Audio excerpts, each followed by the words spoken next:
안녕하십니까. 국내 이슈를 통해서 주식에 대한 투자 포인트를 찾아보는 크로스체크. 저는 오현진입니다. 오늘도 준비된 세 가지 기사 내용 살펴보도록 하겠습니다. 첫 번째 이데일리 기사입니다. 어제 개별 종목 이슈로는 이제 가장 큰 이슈였다라고 생각을 합니다. 네이버의 자회사 라인과 소프트뱅크의 손자회사 야후재팬의 합병 관련된 이슈였습니다. 두 거대 기업이 합병하면서 일본의 IT 시장을 장악할 수 있을 것이다라는 기대감에 주가도 상승하는 모습 보였는데요. 조금 더 자세한 내용 살펴보도록 하겠습니다.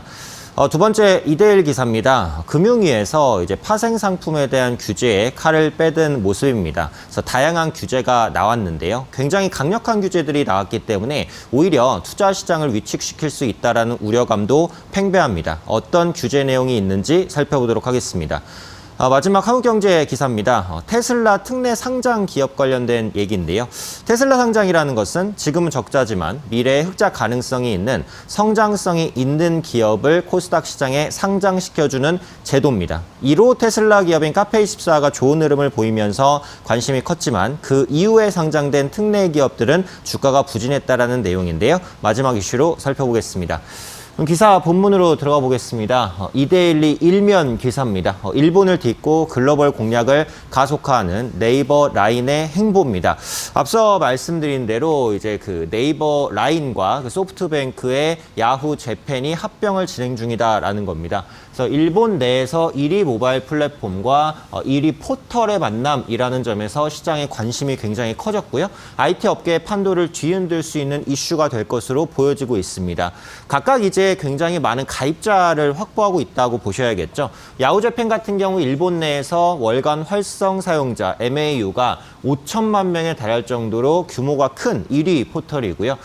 라인 같은 경우 MAU가 8,200만 명에 달하는 일본 국민 모바일 메신저 1위 메신저입니다. 그래서 두 기업이 이제 결합하면서 경협 통합을 이루게 될 경우 중복 서비스 통합되면서 비용 감소 효과 그리고 외형 성장에 대한 기대감이 커질 것이다라는 내용입니다. 기사 연계 기사로 조금 자세히 살펴보겠습니다. 이데일리 3면에 있는 내용인데요. 기본적으로 가장 기대되는 부분은 다수의 가입자 확보입니다. 앞서 말씀드린 대로 라인 같은 경우에는 8천만 명, 야후재팬은 5천만 명의 가입자를 확보하고 있기 때문에 도합 최소 1억 명 이상의 가입자를 확보한 거대 플랫폼이 등장한다라는 거죠. 일본의 인구가 지금 1.3억 명 정도가 됩니다. 그래서 일본 전체 인구의 70% 이상의 데이터베이스를 확보를 하는 것이기 때문에 이 데이터베이스를 기반으로 한 다양한 사업을 구축할 수 있다라고 보시면 되겠죠. 대표적으로 핀테크, 그다음에 O2O 서비스, 간편결제 서비스, 혹은 지금 언급드리지 않은 아주 무궁무진한 서비스들을 이어갈 수 있을 것이다라는 기대감이 큽니다. 그럼 각 사의 그 일본 시장에서의 점유율을 한번 살펴보시면요. 지금 전자상거래 시장에서는 라쿠텐이라는 기업이 일본 1위, 야후재팬이 2위에 지금 위치해 있고요. 소셜미디어 부분에서는 앞서 말씀드린 대로 라인 메신저가 압도적인 1위를 차지하고 있습니다. 그래서 대형 전자상거래 업체와 대형 소셜미디어 업체가 결합하기 때문에 소셜미디어를 통한 전자상거래 시장 장악이 가능할 것으로 보여지고 있고요. 그중에서 가장 기대되는 부분은 간편결제입니다. 일본 같은 경우 여전히 현금을 많이 쓰고 있음에도 불구하고 간편결제 시장이 큰 폭의 성장을 보여주고 있는데요. 라인페이가 이제 등록자 수 기준 1위입니다. 그런데 여기 2위에 있는 페이페이가 그 소프트뱅크와 야후재팬이 함께 영위를 하고 있는 간편결제 서비스거든요. 통합하게 될 경우 1위와 2위 업체가 합쳐지게 됩니다. 간편결제 시장을 장악할 수 있는 힘이 생긴다라고 보시면 될 것 같아요.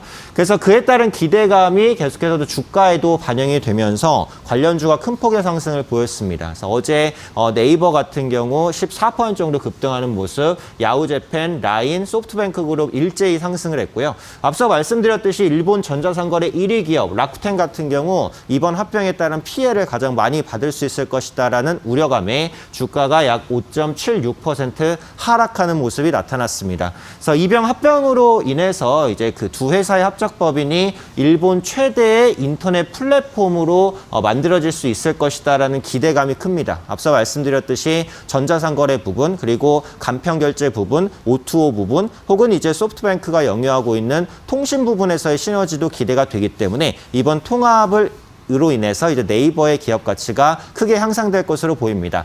다만 아직까지는 네이버에서 합병 방안이나 이런 부분이 확정됐다고 하지는 않았습니다. 그래서 앞으로 나오는 공시 내용들 조금 더 확인하실 필요가 있을 것 같고요. 네이버에 관심 있으신 분들은 지금 단기간 주가가 급등한 부분은 있기 때문에 조정을 노려서 분할 매수 접근을 하시는 것이 좋겠다 말씀드리겠습니다. 다음 이슈 보겠습니다. 이데일리 구면, 금융 재테크면에 있는 기사인데요.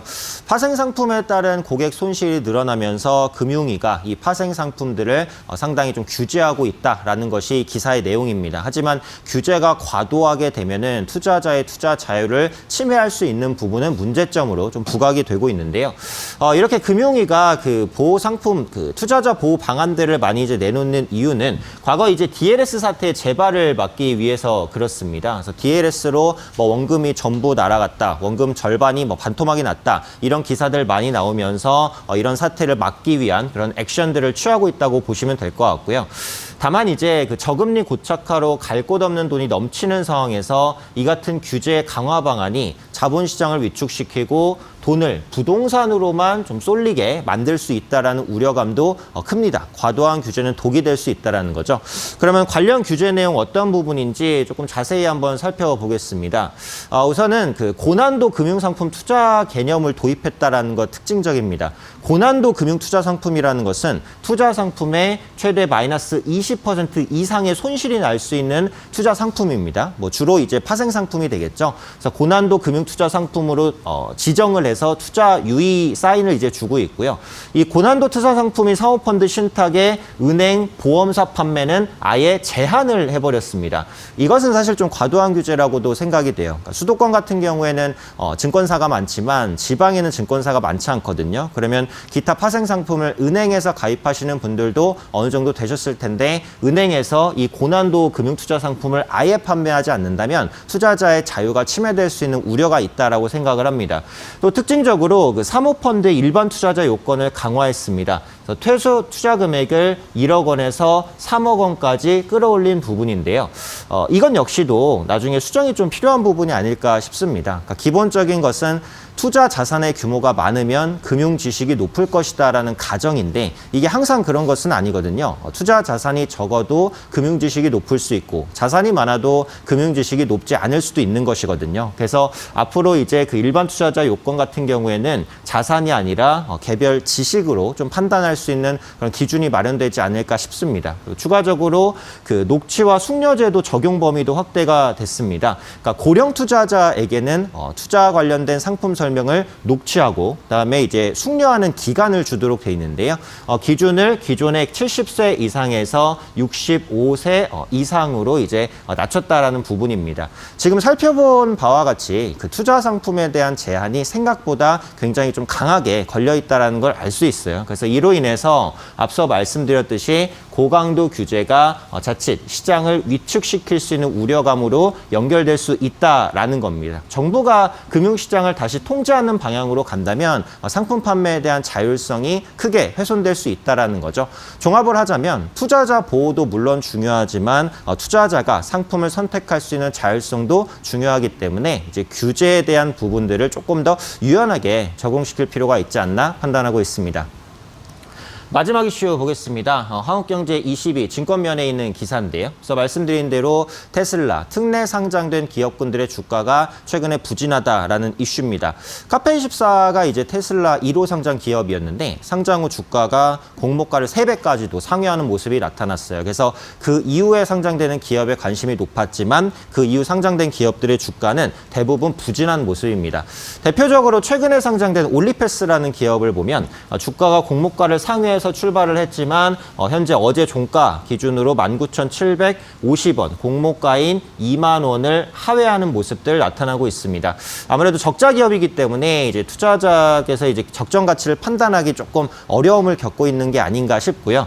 올리패스뿐만이 아닙니다. 그래서 최근에 이제 상장한 그 특례 상장 기업들을 보면 셀리버니와 라닉스 이 두 종목을 제외하고는 모두 현재가가 공모가를 하회하는 모습입니다. 물론 최근에 이제 시장 분위기 분위기가 별로 좋지 않았기 때문에 뭐 공모주의 성과가 좋지 않았다 이렇게 볼 수도 있습니다. 하지만 기본적으로 이제 특례 기업 같은 경우에는 이 적자 기업이기 때문에 미래 성장성을 파악해야 되는데 그 미래 성장성을 파악한다는 것 자체가 굉장히 주관적인 부분이라는 거죠. 그래서 IPO사들이 최근 들어서 이런 이제 그 적자 기업에 대한 미래 가치 평가를 너무 관대하게 한 것이 아니냐에 대한 비판적인 목소리가 나오는 이유이기도 합니다. 추가적으로 이렇게 됐을 경우 풋백 옵션이 행사될 가능성도 있어요. 그러니까 일반 청약에 참여한 공모주 투자자는 테슬라 요건으로 상장한 기업 3개월 후 주가가 성장성 모델 특례로 상장한 기업 6개월 후 주가가 공모가를 밑돌 경우 공모가의 90% 가격으로 주관사의 환매를 요구할 수 있습니다. 그러면